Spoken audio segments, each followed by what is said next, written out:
Hi friends, welcome back to my channel. അപ്പൊ ഇന്ന് നമ്മൾ ഉണ്ടാക്കാൻ പോകുന്നത് പഴുത്ത ചക്ക വെച്ചിട്ടുള്ള ഒരു അടിപൊളി പലഹാരമാണ് കേട്ടോ. നമുക്ക് 4 മണിക്ക് ചായന്റെ കൂടെ ഒക്കെ കഴിക്കാൻ പറ്റിയിട്ടുള്ള ഒരു അടിപൊളി സ്നാക്സ് ആണ് നമ്മൾ ഉണ്ടാക്കിയെടുക്കാൻ പോകുന്നത്. അപ്പൊ എല്ലാവരും വീഡിയോ സ്കിപ്പ് ചെയ്യാൻ തന്നെ കാണാൻ ശ്രദ്ധിക്കണം, എന്നാലും ഇതിൽ എന്തൊക്കെ ഇൻഗ്രീഡിയൻസ് ചേർക്കണം നമുക്ക് മനസ്സിലാവുള്ളേ. അതുപോലെ തന്നെ നമ്മുടെ ചാനൽ ആദ്യമായിട്ട് കാണുന്ന കൂട്ടുകാർ ആരെങ്കിലും ഉണ്ടെങ്കിൽ സബ്സ്ക്രൈബ് കൂടി ചെയ്യണേ. അതിന്റെ തൊട്ടടുത്തുള്ള കുഞ്ഞു ബെല്ലൈക്കണും കൂടി ഒന്ന് അമർത്തി ഓളൊന്ന് പ്രസ് ചെയ്യുകയാണെങ്കിൽ ഞാൻ ഇടുന്ന എല്ലാ വീഡിയോസും നോട്ടിഫിക്കേഷൻ ആയിട്ട് നിങ്ങൾക്ക് ലഭിക്കുന്നതാണ്. അപ്പൊ നമുക്ക് ഈ പലഹാരം എങ്ങനെ ഉണ്ടാക്കിയെടുക്കണം നോക്കാം. അപ്പൊ ഞാനെന്താ അതിന് വേണ്ടിയിട്ട് ഇതുപോലെ കുറച്ച് പഴുത്ത ചക്ക എടുത്തിട്ടുണ്ട്. നന്നായിട്ട് ക്ലീൻ ആക്കിയതിന് ശേഷം കുരൊക്കെ ഒന്ന് കളഞ്ഞെടുത്തിട്ടുള്ളതാണ്. ഒരു 10 ചോളോളം എടുത്തിട്ടുണ്ട് കേട്ടോ. നന്നായിട്ട് കുര കളഞ്ഞെടുത്തിട്ടുള്ളതാണ്. നമുക്കിത് ആദ്യം നരച്ചെടുക്കണം കേട്ടോ. നന്നായിട്ട് നല്ല ഫൈനായിട്ട് നരച്ചിട്ട് എടുക്കണേ. അപ്പൊ ഞാൻ എന്താ അരച്ചെടുക്കാൻ വേണ്ടിയിട്ട് മിക്സർ ജാറിലേക്ക് ഒന്ന് ഇട്ട് കൊടുക്കണ്ടേ. അപ്പൊ ഇത് നമ്മൾ ചക്ക മുഴുവനായിട്ട് മിക്സർ ജാറിലേക്ക് ഒന്ന് ഇട്ട് കൊടുത്തിട്ടുണ്ട്. നമുക്ക് ഇതിലേക്ക് വേണ്ടത് പഞ്ചസാരയാണ് കേട്ടോ. അപ്പൊ ഞാൻ എന്താ ഒരു കപ്പ് പഞ്ചസാര ഇതിലേക്ക് ചേർത്ത് കൊടുക്കുന്നുണ്ട്. നമുക്ക് ഈ പഞ്ചസാരക്ക് പകരം വേണമെങ്കിൽ ശർക്കര വേണമെങ്കിലും ചേർത്ത് കൊടുക്കാം കേട്ടോ. അപ്പൊ ഞാനിവിടെ പഞ്ചസാരയാണ് ചേർത്ത് കൊടുക്കുന്നത്. നമുക്ക് ഇതിലേക്ക് വേണ്ടത് ജീരകമാണ്. അപ്പൊ ഞാൻ എന്താ ഒരു ടീസ്പൂണ് ചെറിയ ജീരകം ഇതിലേക്ക് ചേർത്ത് കൊടുക്കുന്നുണ്ട്. പിന്നെ എന്തായാലും 3 ഏലക്ക അതുപോലെ തൊലി കൊടുക്ക തന്നെ ചേർത്ത് കൊടുക്കുന്നുണ്ട് കേട്ടോ. ഇത് 1/4 കപ്പ് വെള്ളം കൂടി ഒഴിച്ച് കൊടുത്തിട്ട് നന്നായിട്ട് നരച്ചെടുക്കുന്നുണ്ട്. അതിന് ഫൈനായിട്ട് നരച്ചെടുക്കണേ. അപ്പൊ ഞാൻ എന്താ ചക്ക അതുപോലെ നന്നായിട്ട് നരച്ചെടുത്തിട്ടുണ്ട്. നമുക്ക് ഇതിലേക്ക് ഒരു കപ്പ് അരിപ്പൊടി ചേർത്ത് കൊടുക്കാം. അപ്പൊ ഇതാ നമ്മൾ ഇടിയപ്പത്തിനൊക്കെ എടുക്കണ നന്നായിട്ട് വറുത്തിട്ടുള്ള അരിപ്പൊടിയാണ് കേട്ടോ അതിലേക്ക് ചേർത്ത് കൊടുക്കണത്. ഒരു കപ്പ് ചേർത്ത് കൊടുത്തിട്ടുണ്ട്. ഇനി അതേ കപ്പ് തന്നെ ഒരു കപ്പ് തേങ്ങ ചിരവിയതും കൂടി ചേർത്ത് കൊടുക്കുന്നുണ്ട് കേട്ടോ. അപ്പൊ നമ്മൾ പഞ്ചസാരയും അരിപ്പൊടിയും തേങ്ങയൊക്കെ ഒരേ കപ്പ് തന്നെ എടുക്കണം കേട്ടോ, ഒരേ അളവ് തന്നെ എടുക്കണേ. ഇനി അതിലേക്ക് 1/4 കപ്പ് മഞ്ഞൾപ്പൊടിയും കൂടി ചേർത്ത് കൊടുക്കുന്നുണ്ട്. പിന്നെ അതിലേക്ക് ഒരു നുള്ളു ഉപ്പും കൂടി ചേർത്ത് കൊടുക്കുന്നുണ്ട്. മധുരം ഒന്ന് ബാലൻസ് ചെയ്യാൻ വേണ്ടിയിട്ടാണ് കേട്ടോ. ഞാൻ 1 കപ്പ് വെള്ളം കൂടി ചേർത്ത് കൊടുത്തതിന് ശേഷം നന്നായിട്ട് അരച്ചെടുക്കണേ. നല്ല ഫൈനായിട്ട് അരച്ചെടുക്കട്ടോ അതുപോലെ.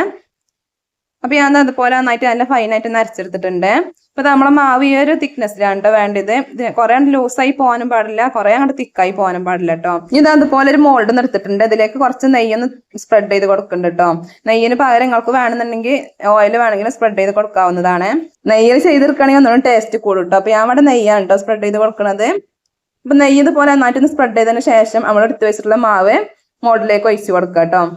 അപ്പൊ ഞാൻ എന്താ മാവ് ഇതിലേക്കൊന്ന് ഒഴിച്ചു കൊടുക്കണ്ടേ. മാവ് ഒഴിച്ചു കൊടുത്തതിന് ശേഷം ഇതുപോലെ നന്നായിട്ട് ടാപ്പ് ചെയ്തിട്ട് കൊടുക്കണേ.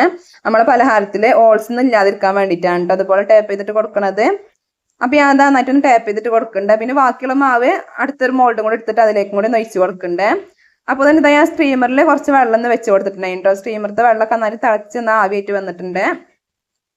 ഇനി നമ്മൾ എടുത്ത് വെച്ചിട്ടുള്ള മാവ് ഇതിലേക്ക് വെച്ച് കൊടുക്കുന്നുണ്ട് കേട്ടോ. സ്റ്റീമറിലേക്ക് വെച്ച് കൊടുത്തിട്ട് നന്നായിട്ട് അരച്ച് വെച്ചതിന് ശേഷം ഒരു 15 മിനിറ്റ് സമയം ഒന്ന് വേവിച്ചിട്ട് എടുക്കണേ. ഓവൻ ഉണ്ടെന്നുണ്ടെങ്കിൽ അതിൽ ചെയ്തെടുത്താലും മതി കേട്ടോ. ഞാനിപ്പോൾ ഇവിടെ എല്ലാവർക്കും ചെയ്തെടുക്കാൻ പറ്റുന്ന രീതിയിലാണ് കേട്ടോ അങ്ങനെ സ്റ്റീമറിൽ വെച്ചിട്ട് ചെയ്തെടുക്കണത്. അപ്പൊ ഇതാ ഇപ്പൊ നമ്മളത് 15 മിനിറ്റ് ആയിട്ടുണ്ട് കേട്ടോ. അപ്പൊ നമ്മളെ പലഹാരം നന്നായിട്ട് വെന്തൊക്കെ ഒന്ന് വന്നിട്ടുണ്ട്. നമുക്കത് സ്റ്റീമറിൽ നിന്ന് എടുത്ത് മാറ്റാം കേട്ടോ. എടുത്ത് മാറ്റിയതിന് ശേഷം നന്നായിട്ടൊന്ന് ചൂടാറിയതിന് ശേഷം വേണ്ടത് ഈ മോൾഡിൽ നിന്ന് മാറ്റാൻ വേണ്ടിയിട്ട്. ചൂടാറാതെ മോൾഡിൽ നിന്ന് മാറ്റിയാൽ അതിൽ ഒട്ടി പിടിക്കാനുള്ള ചാൻസ് ഉണ്ട്. അതുകൊണ്ടാണ് കേട്ടോ ചൂടാറിയതിന് ശേഷം മാറ്റണം എന്ന് പറയുന്നത്. ഇപ്പൊ നമ്മളെ പലഹാരം ഇവിടെ നന്നായിട്ടൊന്ന് ചൂടാറി കിട്ടിയിട്ടുണ്ട്. ഒരു 10 മിനിറ്റ് സമയമായിട്ടുണ്ട് കേട്ടോ. നന്നായിട്ട് തന്നെ ചൂടാറിയിട്ട് കിട്ടിയിട്ടുണ്ട്. നമുക്ക് ഇതിൽ നിന്ന് മാറ്റിയിടും. പലഹാരത്തിന്റെ സൈഡൊക്കെ നന്നായിട്ടൊന്ന് വിട്ടു വന്നിട്ടുണ്ട് കേട്ടോ. ഇതുപോലെ ഒരു സ്പൂൺ അല്ലെങ്കിൽ കത്തി എന്തെങ്കിലും വെച്ചിട്ട് ഇതുപോലെ ഒന്ന് ചെറുതായിട്ടൊന്ന് വെടിയിപ്പിച്ച് കൊടുക്കുക കേട്ടോ. അപ്പൊ ഞാൻ അതുപോലെ ഒന്ന് ചെയ്തെടുക്കണ്ടേ. അപ്പൊ നമ്മളെ പലഹാരം നല്ല അടിപൊളിയായിട്ട് നമുക്ക് കിട്ടിയിട്ടുണ്ട്. ഇത് മോൾഡിൽ ചെറുതായിട്ടൊന്ന് പിടിച്ചിട്ടുള്ളൂ കേട്ടോ, കുറെ ഒട്ടി പിടിച്ചിട്ടൊന്നും ഇല്ല. നല്ല അടിപൊളിയായിട്ട് നമുക്ക് കിട്ടിയിട്ടുണ്ട് കേട്ടോ. നിങ്ങൾ ഇതുപോലെ മോൾഡ് എടുക്കുമ്പോൾ അതിന്റെ മുകളിൽ ഒരു ചെറിയ കഷ്ണം വായന്റെ ഇല വെച്ച് കൊടുക്കുകയാണെന്നുണ്ടെങ്കിൽ തീരെ ഒട്ടി പിടിക്കാൻ നല്ല വൃത്തിയായിട്ട് കിട്ടും കേട്ടോ നമുക്ക്. അപ്പൊ നമ്മളെ അടിപൊളിയായിട്ടുള്ള പലഹാരം ഇവിടെ റെഡി ആയിട്ടുണ്ട് കേട്ടോ. നല്ല ടേസ്റ്റ് ഉള്ള ഒരു പലഹാരമാണ്, നല്ല സ്മെല്ലും ഉണ്ട് കേട്ടോ. നമ്മൾ ചക്ക വെച്ചിട്ട് എന്തുണ്ടാക്കി എടുക്കുകയാണെങ്കിൽ അതിന് പ്രത്യേക സ്മെല്ലിന് പ്രത്യേക ടേസ്റ്റും ആയിരിക്കും കേട്ടോ. അപ്പൊ ഞാൻ അതുപോലത്തെ ഒന്നും കൂടി ഉണ്ടാക്കിയിട്ടുണ്ടായിന്. അപ്പൊ അതും കൂടി ഇതിലേക്കൊന്ന് വെച്ച് കൊടുക്കണ്ടേ. അപ്പൊ നമ്മൾ നല്ല അടിപൊളിയായിട്ടുള്ള നല്ല ടേസ്റ്റ് ആയിട്ടുള്ള ചക്ക കൊണ്ടുള്ള പലഹാരം ഇവിടെ റെഡി ആയിട്ടുണ്ട്. നമുക്ക് ഇപ്പൊ ചക്കന്റെ സീസൺ ആണല്ലോ. അപ്പൊ എല്ലാവർക്കും ചക്ക കിട്ടുമ്പോൾ അതുപോലെ ഒന്ന് ഉണ്ടാക്കി നോക്കണ്ടിട്ടോ. മക്കൾക്കൊക്കെ ഉണ്ടാക്കി കൊടുക്കാൻ പറ്റിയിട്ടുള്ള ഒരു അടിപൊളി ആയിട്ടുള്ള പലഹാരമാണ്. അപ്പൊ നമുക്ക് നമ്മളെ വീട്ടിലുള്ള ചേരുവകൾ തന്നെ വെച്ചിട്ട് കുറഞ്ഞ സമയം കൊണ്ട് ഉണ്ടാക്കി എടുക്കാൻ പറ്റിയിട്ടുള്ള ഒരു അടിപൊളിയായിട്ടുള്ള നല്ല ടേസ്റ്റ് ആയിട്ടുള്ള ഒരു പലഹാരമാണ് കേട്ടോ. അപ്പൊ എല്ലാവരും ചക്ക കിട്ടുമ്പോൾ അതുപോലെ ഒന്ന് ഉണ്ടാക്കി നോക്കണ്ടേ. എന്നിട്ട് നിങ്ങളെ കമന്റുകളൊക്കെ ഒന്ന് അറിയിക്കണം. അപ്പൊ നമ്മൾ ഇന്നത്തെ വീഡിയോ എല്ലാവർക്കും ഇഷ്ടമായിട്ടുണ്ടാവും എന്ന് വിചാരിക്കുന്നു. വീഡിയോ ഇഷ്ടമാണെങ്കിൽ എല്ലാവരും ലൈക്ക് ഒന്ന് ചെയ്യുക. അതുപോലെ തന്നെ നിങ്ങളെ ഫ്രണ്ട്സിനെ ഒക്കെ ഒന്ന് ഷെയർ ചെയ്ത് കൊടുക്കണേ. അപ്പൊ മറ്റൊരു വീഡിയോയുമായി വീണ്ടും വരാം. അസ്സലാമു അലൈക്കും.